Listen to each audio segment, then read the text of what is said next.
Thank you for joining us today for Breaking News at 5. Today, we will be learning about RIP band analysis software and new band design proposals to advance respiratory disease diagnostic processes. Respiratory inductance plasmography analysis, also known as RIP, is a useful technique for getting quantitative measurements to support respiratory disease diagnoses. The RIP analysis uses inductance changes in RIP bands as the patient breathes to calculate values to understand respiratory function. These values are respiratory rate, phase angle, percent rib cage inspiratory contribution to tidal volume, and TPEF over TE. Currently, there is no software on the market that analyzes the data collected from the RIP bands on a breath-by-breath basis. Young scientists at IUPUI created an algorithm under the guidance of a pulmonologist at Riley Children's Hospital. Before their algorithm, physicians had to hand-select breaths measured from the RIP test. The algorithm developed has implemented filters that ensure analyzable breaths are separated from unanalyzable breaths. The analyzable breaths are then used to calculate the values discussed earlier. Overall, the goal of the algorithm development was to improve the RIP analysis speed, take user inputs of patient sleep status into consideration, and implement a successful analyzable versus unanalyzable filter system to increase the number of data points used in the respiratory value calculations. Now, we are live from Rachel's house, where we will get an inside scoop with the developers to see how the whole system works from start to finish. Here's our BioRadio 150 produced by Great Lakes Neurotechnologies, attached to a chest and abdominal RIP band worn by a patient.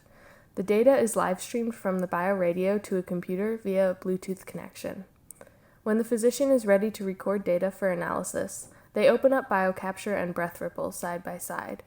They configure BioCapture to begin recording, and when data begins streaming, they hit the start button on the BreathRIPple interface. This timer keeps track of the recording duration, and the physician observes the patient to determine whether they are in active or quiet sleep. When their sleep status changes, they can record that change in BreathRIPple and it is time-stamped.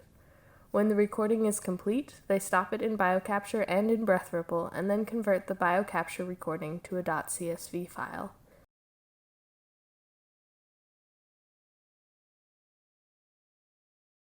They must select both leads and the elapsed time to export.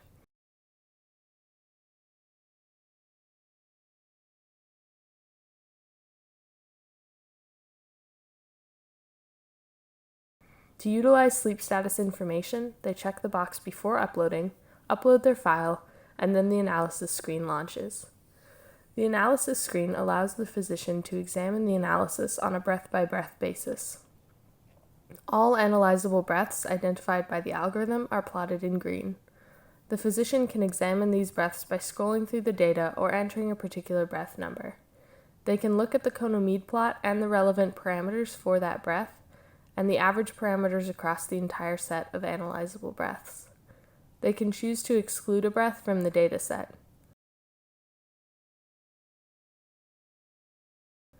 They can view analysis details to learn more about the quantitative diagnostic calibration procedure performed by the algorithm, and to find out how much of the data was excluded via sleep status. To export the analysis, the physician clicks the button in the upper right-hand corner.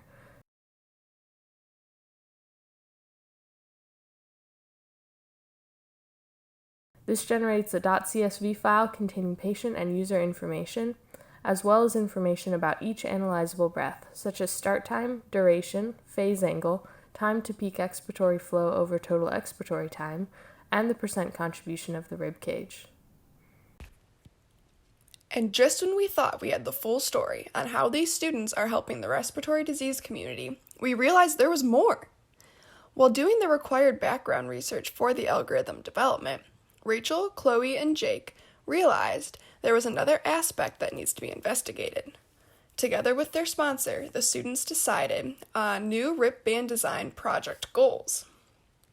They wanted to find ways to promote RIP readings in all sleep states to remove the necessity of quiet sleep for accurate readings.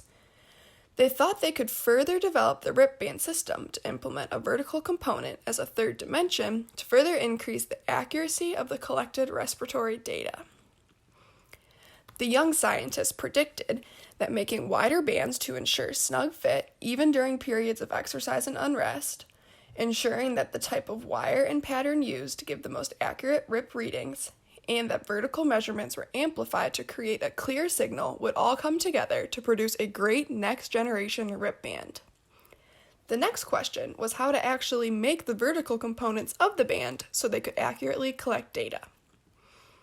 At the time of this broadcast, the young scientists had a list of options to investigate more in the future, including using coiled wire, saline tubing, and a core and coil method. Although time ran short, the students look forward to the possibilities of RIP technology in the future. Thanks for joining us on this breaking news segment on respiratory disease diagnostics. We offer our sincere thanks to our project sponsor, Dr. Clement Wren, as well as our senior design professors, Dr. Sharon Miller and Dr. Lester Smith, for their continued support and guidance during our project. And we would also like to thank Bernard Tarver of Great Lakes Neurotechnologies for his generous donation of RIP band supplies.